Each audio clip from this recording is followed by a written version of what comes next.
وبركاته. الحمد لله رب العالمين، والصلاة والسلام على أشرف الأنبياء والمرسلين نبينا محمد وعلى آله وصحبه أجمعين وعلى من تبعهم بإحسان إلى يوم الدين. أما بعد، محترم بھائیوں، اللہ تبارک و تعالیٰ نے قرآن مجید میں نبی کریم صلی اللہ علیہ وسلم کے اصحاب کی فضیلت بیان فرمائی ہے اور لوگوں کو یہ حکم دیا ہے کہ وہ ان کی طرح ایمان لائیں، اور جو ان کے راستے پر چلتا ہے، ان کے طریقے پہ چلتا ہے، اس کے لیے اللہ نے اپنی رضامندی کا اعلان کیا، جیسا کہ سورہ توبہ میں ہے: والسابقون الأولون من المهاجرين والأنصار والذين اتبعوهم بإحسان رضي الله عنهم ورضوا عنه وأعد لهم جنات تجري تحتها الأنهار خالدین فیہا ابدا ذلک الفوز العظیم۔ سب سے بڑی کامیابی کہا گیا کہ جو جنت میں داخل ہو جائے۔ اللہ نے یہ فضیلت بیان کی ہے کہ جو شخص مہاجرین اور انصار کی پیروی کرے احسان کے ساتھ، اللہ اس سے راضی ہو گیا اور وہ اللہ سے راضی ہوں گے۔ اللہ تبارک و تعالیٰ نے ان کے لیے رضامندی کا اعلان کیا ہے اور کہا کہ ان کے لیے جنتیں تیار کی گئی ہیں، اور یہی سب سے عظیم کامیابی ہے۔ ان صحابہ کی زندگیاں جب ہم پڑھتے ہیں، سنتے ہیں، تو یہ ہماری رہنمائی ہے، یہ ہمارے لیے کامیابی کا راستہ فراہم کرتی ہے۔ ان صحابہ میں سے ایک مشہور و معروف صحابی رسول حضرت خالد بن ولید رضی اللہ تعالیٰ عنہ ہیں۔ آپ کے سامنے مختصراً حضرت خالد بن ولید رضی اللہ تعالیٰ عنہ کی زندگی کے حوالے سے گفتگو پیش کی جائے گی۔ حضرت خالد بن ولید رضی اللہ عنہ، آپ کا نام خالد بن ولید بن مغیرہ بن عبداللہ، اور آپ بنو مخزوم سے تعلق رکھتے ہیں، جو قریش کی ایک شاخ ہے۔ قبیلہ قریش عرب میں مشہور ہے، ان کی مختلف شاخیں ہیں، ان میں سے ایک شاخ بنو مخزوم ہے۔ خالد بن ولید رضی اللہ تعالیٰ عنہ کے جو والد ہیں ولید بن مغیرہ، یہ وہ شخص ہے جس کو بنو مخزوم کی سرداری حاصل تھی، اور وہ اپنی صلاحیتوں کے اعتبار سے عرب میں بہت ہی معروف اور مشہور تھا، سردار تھا، اور بنو مخزوم جنگ و جدال کے حوالے سے معروف اور مشہور تھے۔ خالد بن ولید رضی اللہ تعالیٰ عنہ کی پرورش بھی ویسے ہی کی گئی جس طرح ایک سردار کے بیٹے کی ہوتی ہے۔ آپ نے وہ ساری صلاحیتیں اور وہ ساری چیزیں سیکھیں جو اس زمانے میں لوگوں کے لیے ضروری سمجھی جاتی تھیں، خاص طور پر شجاعت، جواں مردی، گھڑ سواری، تلوار بازی، یہ سب حضرت خالد بن ولید رضی اللہ تعالیٰ عنہ نے سیکھا اور بہت اچھے ڈھنگ سے سیکھا، اور آپ عرب میں معروف اور مشہور ہو گئے۔ آپ کی ذہانت، آپ کی فطانت اور آپ کی قوت اور شجاعت کے چرچے عرب میں ہوا کرتے تھے۔ خالد بن ولید رضی اللہ عنہ کے جو والد ہیں ولید بن مغیرہ، یہ مسلمان نہیں ہوا۔ ایک وقت آیا تھا جس میں یہ اسلام کی طرف مائل ہوا، مگر ابو جہل نے اس کو بہکا دیا، قبیلے کا ذکر کر کے، لوگوں کا ذکر کر کے کہ لوگ کیا کہیں گے۔ خالد بن ولید رضی اللہ عنہ کے باپ کو ابو جہل نے ورغلایا، یہاں تک کہ واپس پلٹ گیا، اور پھر خالد بن ولید رضی اللہ عنہ کے باپ نے قرآن مجید کے حوالے سے غلط باتیں کہیں، جس کا رد قرآن مجید نے پوری صراحت کے ساتھ کیا ہے، اور عذاب بھی ذکر کیا ہے کہ ایسے شخص کو کیا عذاب ہوگا۔ اللہ تبارک و تعالی نے سورہ مدثر کے اندر فرمایا: ذرنی ومن خلقت وحیدا وجعلت له مالا ممدودا وبنین شہودا ومہدت له تمہیدا ثم یطمع ان ازید۔ اس میں ولید بن مغیرہ کا ذکر ہے، قرآن مجید نے اس کی مذمت بیان کی۔ سورہ مدثر کے اندر اس کی تفصیل آپ کو ملے گی۔ حضرت خالد بن ولید رضی اللہ تعالیٰ عنہ کی جو والدہ ہیں ان کا نام لبابہ بنت حارث ہے۔ یہ حضرت ام المؤمنین میمونہ بنت حارث رضی اللہ عنہا جو آپ کی زوجہ ہیں، ام المؤمنین ہیں، ان کی سگی بہن ہیں لبابہ بنت حارث حضرت خالد بن ولید رضی اللہ عنہ کی ماں ہیں۔ اس اعتبار سے حضرت میمونہ بنت حارث رضی اللہ تعالی عنہا یہ حضرت خالد بن ولید رضی اللہ تعالی عنہ کی خالہ ہیں۔ حضرت خالد بن ولید رضی اللہ تعالیٰ عنہ نے ابتدا میں اسلام کو قبول نہیں کیا، بلکہ آپ نے سن 8 ہجری میں اسلام کو قبول فرمایا۔ اسلام میں جب حضرت خالد بن ولید رضی اللہ تعالیٰ عنہ داخل ہوئے تو اس وقت آپ کی عمر 40 سال سے زائد ہو چکی تھی۔ اس میں سبق ہے ان لوگوں کے لیے جو اپنی عمر کو بنیاد بنا لیتے ہیں ہدایت کو قبول کرنے سے کہ اب ہم سے نہیں ہوگا۔ حضرت خالد بن ولید رضی اللہ عنہ جیسا شجاع، آپ جیسا ذہین و فطین اور آپ جیسا معروف شخص جب ان کو معلوم ہوا کہ ہدایت رسول کے طریقے میں ہے تو انہوں نے لوگوں کی پرواہ کیے بغیر، عمر کی پرواہ کیے بغیر، قبیلے کی پرواہ کیے بغیر انہوں نے اللہ کے دین کو قبول کیا، توحید کو قبول کیا، اسلام میں وہ داخل ہو گئے اور سبحان اللہ داخل بھی ہوئے تو ایسی قوت کے ساتھ اسلام پہ قائم رہے، استقامت پہ رہے کہ اس کی مثال نہیں ملتی۔ حضرت خالد بن ولید رضی اللہ تعالیٰ عنہ اسلام میں داخل ہوئے، وہیں سے حضرت خالد بن ولید رضی اللہ تعالیٰ عنہ نے اپنی شجاعت کے جوہر دکھائے اور اللہ کے دین کے حوالے سے اپنے آپ کو وقف کر دیا۔ جب حضرت خالد بن ولید رضی اللہ تعالیٰ عنہ اسلام میں داخل ہوئے تو اسی سال حضرت خالد بن ولید رضی اللہ تعالیٰ عنہ کو ایک مہم پر بھیجا گیا، ایک غزوے پر بھیجا گیا جس سے غزوہ موتا کہا جاتا ہے۔ غزوہ موتا کیا ہے کہ نبی کریم صلی اللہ علیہ وسلم نے ہرقل کی طرف اپنے صحابی حارث بن عمیر ازدی رضی اللہ عنہ کو پیغام دے کر بھیجا، ان کو یہ پیغام دے کر بھیجا جس میں ہرقل جو تھا اس کو اسلام کی دعوت دی گئی تھی، مگر ہرقل نے حضرت حارث بن عمیر ازدی رضی اللہ عنہ کو قتل کر دیا۔ اور پیغمبروں کو قتل کرنا، سفیروں کو قتل کرنا، جو ایک جگہ سے دوسری جگہ پیغام لے کر کے جاتے ہیں خاص طور پر حکومتوں کی طرف سے، تو یہ جنگ کے اعلان کرنے کی مترادف تھا۔ جب ایسا کر دیا گیا، نبی کریم صلی اللہ علیہ وسلم نے اعلان کیا اور اعلان کرنے کے ساتھ ہی صحابہ میں سے 3000 صحابہ کی فوج تیار ہو گئی۔ آپ نے فرمایا کہ تم میں 3 امیر ہوں گے، زید بن حارثہ ہوں گے، اگر وہ مار دیے جائیں یا پھر زخمی ہو جائیں تو پھر جعفر بن ابی طالب ہوں گے، اگر جعفر بن ابی طالب زخمی ہو جائیں یا مار دیے جائیں تو عبداللہ بن رواحہ ہوں گے، اس کے بعد تم جسے چاہے اپنی میں سے منتخب کر لینا۔ لیکن وہاں پر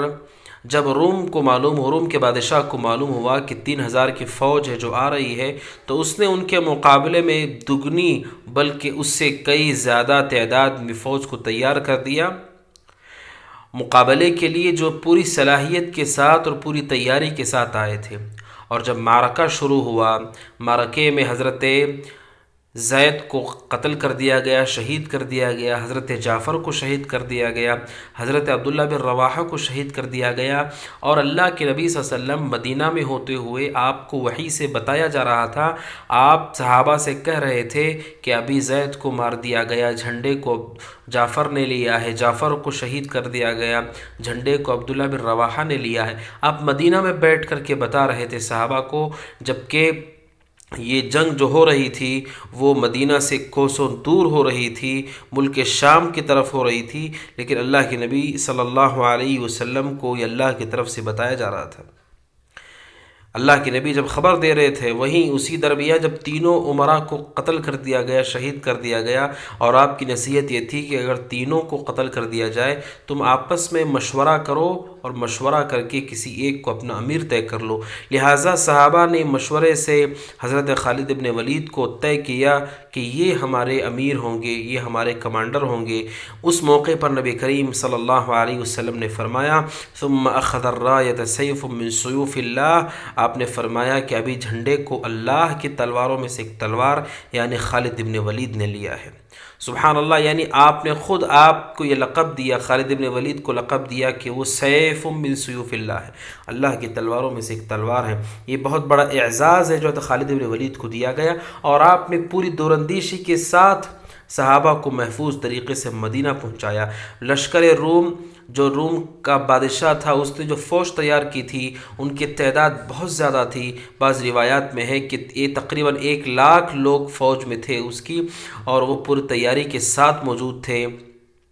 حضرت خالد بن ولید رضی اللہ تعالیٰ عنہ نے عقل مندی اور فطانت کا ثبوت دیتے ہوئے کہا کہ یہ لوگ جان چکے ہیں کہ ہم کتنے ہیں، ہماری تعداد کیا ہے، ہم میں سے کون کہاں پر ہے، لہٰذا رات ہی میں حضرت خالد بن ولید نے پورے لشکر کو تبدیل کر دیا اور کہا کہ تم میں جو پچھلا حصہ ہے وہ سامنے ہو جائے، جو دائیں طرف ہے وہ بائیں طرف ہو جائے۔ اس طرح سے حضرت خالد نے ترتیب بدل دی رضی اللہ عنہ، اور کہا لباس بدل دو، اور فجر کے موقع سے تکبیر کے ساتھ مٹی اور گرد و غبار اڑا دینا، یہاں تک کہ دشمن جب دیکھنے لگے تو پھر انہیں اندازہ ہو جائے جو اس چیز کا جس کا اندازہ وہ کرانا چاہ رہے تھے۔ جب فجر طلوع ہوئی، صحابہ نے تکبیرات کہنی شروع کی، جسم پہ لباس بدلے ہوئے تھے اور ترتیب بدلی ہوئی تھی، اور جھنڈے بھی مختلف لگا دیے گئے تھے حضرت خالد بن ولید کے حکم سے۔ جب دشمنوں نے دیکھا دور سے کہ نئے جھنڈے نظر آ رہے ہیں، نئے لباس نظر آ رہے ہیں، تکبیر کی آوازیں آ رہی ہیں اور دھول اور گرد و غبار اڑ رہی ہے، وہ سمجھ گئے کہ بہت بڑی فوج ہے جو ان کی امداد کے لیے آئی ہے۔ لہٰذا ان کے دلوں کے اندر اللہ نے رعب کو بھر دیا، ڈر کو بھر دیا، حتیٰ کہ صحابہ نے ان کی آنکھوں میں موت کو دیکھا اور پڑھنے لگے کہ ان کی آنکھوں میں موت وہ پڑھنے لگے ان کی شدت رعب کی وجہ سے۔ تو سبحان اللہ، حضرت خالد بن ولید رضی اللہ عنہ بہت ہی ذہین و فطین صحابی تھے۔ آپ نے خالد بن ولید کو سیف من سیوف اللہ، اللہ کی تلواروں میں سے ایک تلوار قرار دیا، اور آپ نے کہا ففتح اللہ علیہ، اور اللہ نے خالد بن ولید کے ہاتھوں فتح دی۔ حضرت خالد بن ولید رضی اللہ عنہ نے اللہ کے نبی صلی اللہ علیہ وسلم کی زندگی میں بھی استقامت دکھائی، اور آپ کی وفات کے بعد بھی جب عرب میں فتنے شروع ہو گئے، وہاں پر بھی حضرت خالد بن ولید رضی اللہ عنہ نے استقامت دکھائی اور اللہ کے راستے میں ہمیشہ تیار رہے۔ حضرت ابوبکر صدیق رضی اللہ عنہ کے زمانے میں جب آپ خلیفہ بنے، اس موقع پر 2 فتنے بڑے ظہور پذیر ہوئے۔ ایک کہ بعض عرب کے کنارے کے لوگ مرتد ہو گئے، اور یہ فتنہ شروع ہوا کہ بعض نے زکوٰۃ دینے سے انکار کر دیا، اور بعض نے اپنے آپ کو نبی کہہ دیا۔ طلحہ اسدی کا معاملہ، مسلمہ کذاب کا معاملہ، لیکن سبحان اللہ ہر فتنے کے مقابلے میں حضرت خالد رضی اللہ عنہ وہ پہاڑ بن کر کے کھڑے رہے، اور وہ اللہ تبارک و تعالیٰ کے دین کے حوالے سے انہوں نے تنزلی کو قبول نہیں کیا۔ حضرت ابوبکر صدیق رضی اللہ عنہ نے ان فتنوں کو نمٹنے کے لیے حضرت ابوبکر نے جو ترتیب بنائی، جو فوج کو ترتیب دی، ان میں سے سب سے پہلا جھنڈا حضرت ابوبکر صدیق نے خالد بن ولید رضی اللہ عنہ کا باندھا۔ یہ پیغام تھا کہ حضرت خالد بن ولید رضی اللہ عنہ ان فتنوں کے مقابلے میں پیش ہوں گے، اور سبحان اللہ آپ نے وہاں پر بھی اپنی قوت اور اپنی طاقت اور شجاعت کے جوہر دکھائے، اور پھر ان فتنوں کے ختم ہونے میں حضرت خالد بن ولید رضی اللہ عنہ کا عظیم الشان کردار رہا۔ حضرت خالد بن ولید رضی اللہ تعالیٰ عنہ، آپ کی فضیلت یہ ہے کہ اللہ کے نبی نے جہاں آپ کو سیف من سیوف اللہ کہا، وہیں پر سبحان اللہ اللہ نے آپ کو ایسی پاکیزہ سیرت دی تھی، پاکیزہ زندگی دی تھی۔ اللہ کے نبی صلی اللہ علیہ وسلم نے حضرت خالد بن ولید رضی اللہ تعالیٰ عنہ نے کے متعلق فرمایا، ابو ہریرہ رضی اللہ عنہ کہتے ہیں کہ میں ایک مرتبہ اللہ کے نبی کے پاس تشریف فرما تھا۔ ظاہر ہوتا ہے حدیث سے کہ گویا کہ آپ خیمے کے اندر تھے اور باہر سے لوگ گزر رہے تھے، آپ پوچھ رہے تھے کون گزرا، ابو ہریرہ کہتے تھے فلاں، تو آپ کہتے تھے یہ ایسا اور ایسا معاملہ ہے۔ تو جب خالد بن ولید گزرے تو اللہ کے نبی نے پوچھا کون، تو حضرت ابو ہریرہ نے کہا کہ ابھی خالد بن ولید گزرے، تو آپ نے فرمایا خالد بن ولید یہ اللہ کا نیک بندہ ہے، نعم عبداللہ خالد۔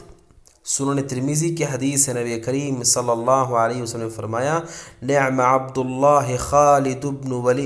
بن الولید سیف من سیوف اللہ۔ آپ نے فرمایا کہ خالد بن ولید اللہ کا نیک بندہ ہے، اللہ کا اچھا بندہ ہے، جو اللہ کے تلواروں میں سے ایک تلوار ہے۔ سنن ترمذی کی یہ روایت ہے ابو ہریرہ رضی اللہ عنہ سے، جس میں اللہ کے نبی صلی اللہ علیہ وسلم نے حضرت خالد بن ولید کے منقبت بیان فرمائی۔ تو آپ سوچئے جس کو رسول کہیں کہ اچھا بندہ ہے خالد بن ولید، اللہ کا نیک بندہ ہے خالد بن ولید، تو کس قدر پاکیزہ سیرت اور پاکیزہ زندگی آپ کی رہی ہوگی۔ اور وہیں پر یہ پیغام ہے کہ جو اللہ کے راستے میں ہوتے ہیں، اللہ کے دین کی سربلندی کے لیے ہوتے ہیں، اللہ تبارک و تعالیٰ کے مقرب ترین بندے ہوتے ہیں۔ حضرت خالد بن ولید رضی اللہ تعالیٰ عنہ اللہ کے نبی صلی اللہ علیہ وسلم کے زمانے کے بعد بھی استقامت کے ساتھ دین کے حوالے سے تیار رہے۔ عمر فاروق رضی اللہ تعالیٰ عنہ کا جب دور خلافت آیا، حضرت عمر فاروق رضی اللہ تعالیٰ عنہ نے خالد بن ولید رضی اللہ عنہ کو ان کے منصب سے ہٹا دیا۔ ملک شام میں جو حضرت خالد بن ولید رضی اللہ تعالیٰ عنہ متعین تھے اور آپ وہاں پر ذمہ دار تھے، فوج کے ذمہ دار تھے حضرت خالد بن ولید رضی اللہ تعالیٰ عنہ، اور آپ بحسن خوبی اس کو انجام دے رہے تھے۔ حضرت عمر فاروق رضی اللہ تعالیٰ عنہ کا جب دور خلافت شروع ہوا، حضرت خالد بن ولید رضی اللہ تعالیٰ عنہ کو ان کے منصب سے حضرت عمر فاروق رضی اللہ عنہ نے ہٹا دیا۔ جب ہٹا دیا تو جب آپ سے وہ پوچھا گیا تو حضرت عمر فاروق رضی اللہ عنہ نے ایک ایسا جواب دیا، امام ذہبی نے سیر اعلام النبلاء میں اس کو نقل کیا ہے، جس سے اندازہ ہوتا ہے کہ کیسے صحابہ اکرام رضوان اللہ علیہ مجمعین کا عقیدہ ہوتا تھا کہ ان کو جیوش کی قیادت سے، لشکر اور فوجوں کی قیادت سے کیوں ہٹایا گیا۔ حضرت عمر نے کہا تاکہ لوگ جان لیں کہ اللہ ہے جو مدد کرتا ہے، خالد بن ولید نہیں، کہ جس کی وجہ سے لوگ سمجھ جائیں کہ خالد جہاں ہوگی وہاں کامیابی ہوگی، نہیں، بلکہ جہاں اللہ چاہے گا وہاں کامیابی ہوگی۔ جب اللہ چاہے گا تب کامیابی ہوگی۔ تو لوگوں کا عقیدہ خالد بن ولید سے نہ جڑ جائے بلکہ اللہ سے جڑے، اس نیت سے حضرت عمر فاروق رضی اللہ عنہ نے خالد بن ولید کو ان کے منصب سے ہٹا دیا۔ یہ حضرت عمر کا تقوی، حضرت عمر فاروق رضی اللہ عنہ کی دور اندیشی اور توحید کے حوالے سے آپ کی غیرت تھی، اور وہیں پر خالد بن ولید رضی اللہ عنہ کا اچھا کردار دیکھیے، بہترین کردار دیکھیے۔ جب ان کو ہٹایا گیا انہوں نے ذرہ برابر بھی اس منصب سے دوری کے حوالے سے کوئی ایسی بات نہیں کی جس سے اندازہ ہو کہ نعوذ باللہ کہ انہیں دنیا کی ذرہ برابر فکر تھی، بلکہ جب وہ ہٹ گئے تب انہوں نے کہا کہ میں عمر کے لیے نہیں لڑ رہا تھا، میں اللہ تبارک و تعالیٰ کے لیے کوشش کر رہا تھا۔ ہٹا دیا گیا لیکن بحیثیت فوجی، بحیثیت ایک عام مسلمان کہ میں برابر اللہ کے دین کے حوالے سے کوشش کرتا رہوں گا۔ آپ کی جگہ ابو عبیدہ بن جراح رضی اللہ عنہ کو امیر متعین کیا گیا، ذمہ دار متعین کیا گیا فوجوں کا، جیوش کا۔ حضرت خالد بن ولید رضی اللہ عنہ ایک عام سپاہی کی طرح برابر ان کے ساتھ رہے اور وہ دین کے حوالے سے اسی جذبے کے ساتھ لڑتے رہے۔ یہ بتاتا ہے کہ حضرت خالد بن ولید رضی اللہ عنہ کس قدر مخلص تھے اللہ کے دین کے حوالے سے، بلکہ انہوں نے خود ابو عبیدہ بن جراح رضی اللہ عنہ کی فضیلت بھی لوگوں سے بیان کی۔ حضرت خالد بن ولید رضی اللہ تعالیٰ عنہ پوری زندگی جتنے اسلام میں آنے کے بعد ان کو ملی، اللہ تبارک و تعالیٰ کے دین کے حوالے انہوں نے کر دیا۔ حضرت خالد بن ولید رضی اللہ تعالیٰ عنہ کی وفات سن 21 ہجری میں ہوئی، اور آپ کی وفات آپ کے بستر پر ہوئی، جبکہ آپ نے پوری زندگی اسلام لانے سے پہلے بھی آپ جنگوں میں مصروف رہے، اسلام لانے کے بعد آپ نے اپنے آپ کو اللہ کے راستے میں لگا دیا، لیکن آپ کی وفات جب ہوئی تو بستر پر ہوئی۔ حضرت خالد بن ولید رضی اللہ عنہ کہتے ہیں میرے جسم پر کوئی حصہ ایسا نہیں جہاں پہ تلوار کا نشان نہ ہو، لیکن میری موت بستر پر ہو رہی ہے، لہٰذا بزدلوں کی آنکھیں نہ سوئیں، یعنی بزدلوں کو پیغام دیا جو اپنی جان کی فکر کے لیے اللہ کے دین کو ٹھکرا دیتے ہیں کہ اللہ تبارک و تعالیٰ کے دین کے لیے اگر ہم کوشش کریں گے اللہ ہمارا محافظ ہوگا، اور زندگی اور موت یہ اللہ کے اختیار میں ہے۔ اللہ تبارک و تعالیٰ جب فیصلہ کرے گا ہم اللہ تبارک و تعالیٰ کے فیصلے کے پابند ہوں گے، کوئی اس کے فیصلے کو، اس کے قضاء کو، اس کی قدر کو نہیں ٹال سکتا ہے۔ اللہ کے نبی صلی اللہ علیہ وسلم کے صحابی بستر پر وفات پاتے ہیں، اور آپ کی وفات بھی جب ہوتی ہے تو یہ پیغام ہوتا ہے امت کے لیے کہ ہمیں اللہ کے راستے میں کوشش کرنے سے پیچھے نہیں ہٹنا چاہیے، ڈرنا نہیں چاہیے۔ میرے بھائیوں، حضرت خالد بن ولید رضی اللہ تعالیٰ عنہ نے اپنی پوری زندگی جو اللہ تبارک و تعالیٰ نے جو اسلام میں داخل ہونے کے بعد ان کو نصیب کی، اس میں انہوں نے شجاعت کے ساتھ، بہادری کے ساتھ انہوں نے فتوحات میں حصہ لیا اور اللہ کے دین کی سربلندی کے لیے کوشش کرتے رہے۔ یہ حضرت خالد بن ولید رضی اللہ عنہ کی زندگی کا خلاصہ ہے کہ ان کی پوری زندگی دین کی سرفرازی کے لیے وقف ہے، ان کی پوری زندگی دین کی سربلندی کے لیے وقف ہے، ان کی پوری زندگی اللہ کو راضی کرنے کے لیے وقف ہے۔ میرے بھائیوں، حضرت خالد بن ولید رضی اللہ عنہ کی وفات ہو گئی۔ ابو بکر صدیق رضی اللہ تعالیٰ عنہ نے ان کے حوالے سے ایک بات کہی جس کو امام طبری رحمۃ اللہ نے اپنی تاریخ میں ذکر کیا ہے کہ حضرت ابو بکر صدیق رضی اللہ عنہ نے کہا کہ عورتیں عاجز ہیں کہ وہ خالد بن ولید جیسا بچہ نہیں جنم دے سکتی، یعنی ایسی بے مثال صفات اور ایسی خوبیاں والا شخص زمین پہ نہیں ہو سکتا۔ یہ حضرت خالد بن ولید رضی اللہ عنہ کی منقبت ہے، فضیلت ہے، جو ابوبکر صدیق رضی اللہ عنہ نے بیان کی۔ میرے بھائیوں، یہ ہمارے اور آپ کے لیے پیغام ہے کہ ہمیں اللہ کے دین کے حوالے سے